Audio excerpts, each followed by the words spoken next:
Good morning everyone. Today I'll be explaining the Article 32 of the Indian Constitution.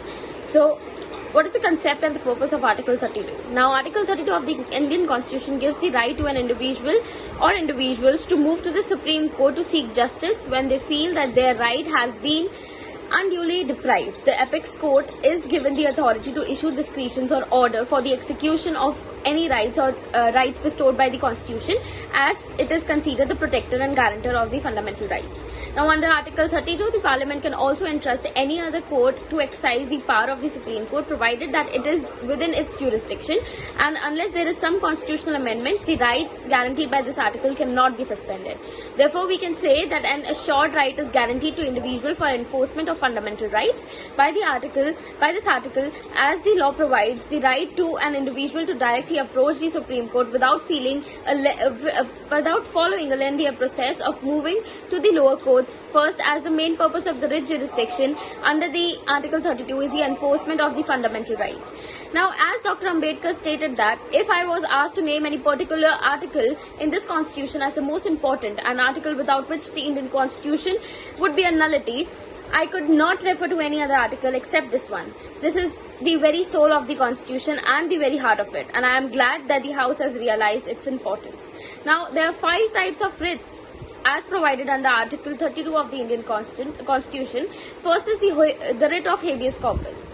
It is one of the most important writs for personal liberty, which says you have the body. The main purpose of this writ is to seek relief from the unlawful detention of an individual. It is for the protection of the individual from being harmed by the administrative system, and it is for safeguarding the freedom of an individual against arbitrary state action which violates fundamental rights under Article 19, 21 and 22 of the Constitution. The writ provides immediate relief in case of unlawful detention. When is this writ issued? The writ of habeas corpus is issued when and if an individual is kept in jail or under private care without any authority of law. A criminal who is convicted has the right to seek assistance of the court by filling an application for writ of habeas corpus if he believes that he has been wrongfully imprisoned and the condition in which he has been held falls below minimum legal standards of human treatment. The court issues an order against prison warden who is holding an individual in custody in order to deliver the prisoner to the court so that a judge can decide whether or not the prisoner is lawfully imprisoned, and if not, then whether he should be released from the custody. Second is the writ of quo warranto. What does the writ of quo warranto mean? Now, writ of quo warranto implies that thereby what means. This writ is invoked in cases of public offices, and it is issued to restrain persons from acting in public office to which he is not entitled to. Although the term office here is different from the seat in legislature, but still a writ of quo warranto can lie with respect to the post of Chief Minister holding an office, whereas a writ of quo warranto cannot be issued against Chief Minister if the petitioner fails to show that the minister is not properly appointed or that he is not qualified by law to hold the office. Now, it cannot be issued against administrator who is appointed by the government to manage municipal corporation after its dissolution. Appointment to public office can be challenged by any person irrespective of the fact whether his fundamental or any legal right has been infringed or not. Now, we come to the writ of mandamus, the third writ. The writ of mandamus means we command in Latin. This writ is issued for the correct performance of mandatory and purely ministerial duties and is issued by the superior court to a lower court or government office or officer. However, this writ cannot be issued against the president or the governor. Its main purpose is to ensure that the powers or duties are not misused by the administration or the executive and are fulfilled duly. Also, it safeguards the public from the misuse of authority by administrative bodies.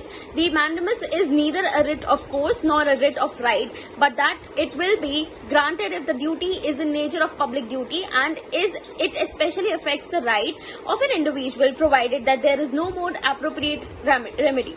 Now, the person applying for the writ of mandamus must be sure that he has the legal right to compel the opponent to do or to refrain from doing something.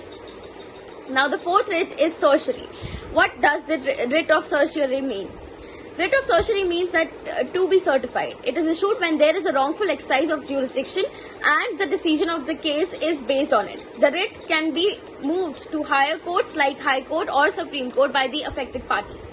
There are several grounds for the issue of the writ of certiorari. The certiorari is not issued against purely administrative or ministerial orders, and that it can only be issued against judicial or quasi-judicial orders.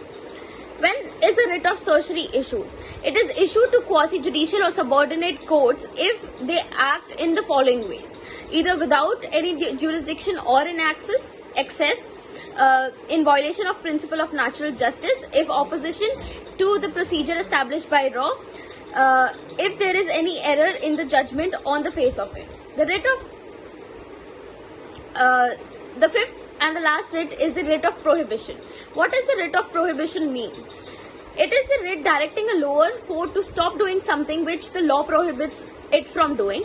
Its main purpose is to prevent an inferior court from exceeding its jurisdiction or from acting contrary to the rules of natural justice.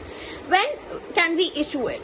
It is issued to a lower court or a subordinate court by the superior courts in order to refrain it from doing something which it is not supposed to do as per the law. It is usually issued when the lower courts acts in excess of their jurisdiction. Also, it can be issued if the lower courts acts outside its jurisdiction, and after the writ is issued, the lower court is bound to stop its proceedings and should be issued before the lower court passes an order. Prohibition is a writ of preventive nature. The principle of this is better than cure. So thank you. That was all.